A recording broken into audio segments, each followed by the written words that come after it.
another component for budgeting is the balance sheet. So, can you give us an overview of that? What is a balance sheet for farmers? Yeah, obviously, the cash flow is one part of your operation when you're looking at that. That's what you're looking at from year to year. Am I going to make money or am I going to lose money on this next year's crop? And how am I going to do that? When you're looking at a balance sheet, that's a look at or a single point in time where you're looking at your overall financial health of your operation. So the balance sheet is going to be a collection of all of your assets and all of your liabilities, everything you own and everything that you owe. So when you're doing that, you're going to build it in three different scenarios. So you're going to have what we call the current section of that balance sheet, which is assets and liabilities that are going to be, you will either liquidate or that you will have to pay within the next 12 months. The next section of that balance sheet is going to be the intermediate section, and that's going to be the same thing, assets and liabilities, but that's going to be more anything from 12 months up to around 7 years, depending on the type of operation. It's going to be assets that have about a useful life of 7 years. A lot of that's your cattle and equipment, the type of things that sit in that section of the balance sheet. And vice versa on the liability side, it's going to be debts that have to be paid over that time period. A lot of it's term cattle loans, equipment loans, sometimes pivots, things along those lines, vehicle loans that you're going to be paying on. The bottom section of the balance sheet is what we call the long-term section. It's going to be long-term assets and liabilities. This is mainly just real estate. So we have a real estate, we have any other long-term assets that we own, whether that's investments or retirement accounts or things like that that farmers have, versus mainly just real estate debt. So that's going to sit on that long-term section of that balance sheet. On the current section, back to that, that's going to be really your inventory, your cash.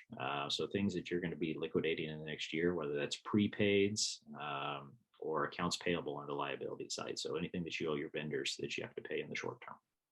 Awesome. And as sort of the farmer may itemize the different things that they'll need to include in the balance sheet, what should they include? Yeah, absolutely.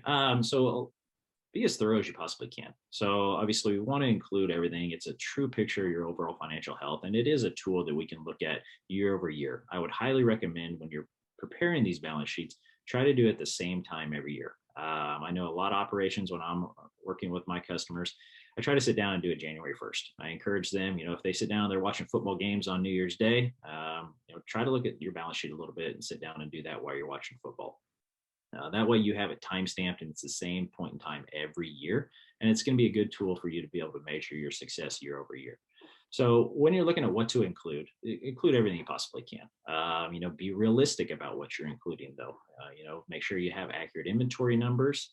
Make sure you have fairly accurate debt numbers. Try to include, what do you owe? Who do you owe it to? What are the interest rates? It's just a good review for every operation on an annual basis to sit down and look at, hey, make sure I have my bearings about me. I know what kind of assets I have. I know who I owe what to, when it's due, and how much is due, because you're going to use a lot of the components out of that to help build your budget for the next year as well. So obviously when you're including a budget, you're going to include what your debt payments are and any expenses that you have due over the next 12 months so that you can make sure you have an accurate representation of what that operation looks like. Yeah, awesome. And I guess the sort of core of the sheet question is, why is it important? What value do farmers see from it? Yeah, absolutely. So, I mean, farmers, are tricky individuals when it comes to the way you're looking at their overall financial health. So, farmers are a lot different than other businesses. Other businesses operate on the shorter sections of their balance sheet where it comes intermediate liabilities. They have a lot of machinery. They have a lot of cash and inventory. Farmers' cash and inventory it's out there. They use a lot of it because obviously they grow a big crop. But farmers' balance sheet typically lies towards the bottom side. A lot of them have a lot of long-term assets.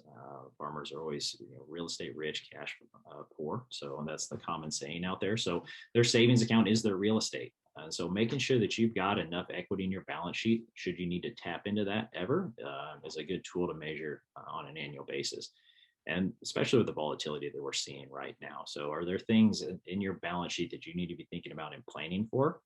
Just like we talked about with your goals earlier on, what do you want to get your balance sheet to the point of? What are your goals long term? Do you want to hand real estate down to your kids? Do you want to build an operation for the next generation? Do you want to retire in the next 5 years? What does that look like? And so looking at your balance sheet is a good gauge and tool to tell you whether you'll be able to accomplish some of those things going forward. Awesome.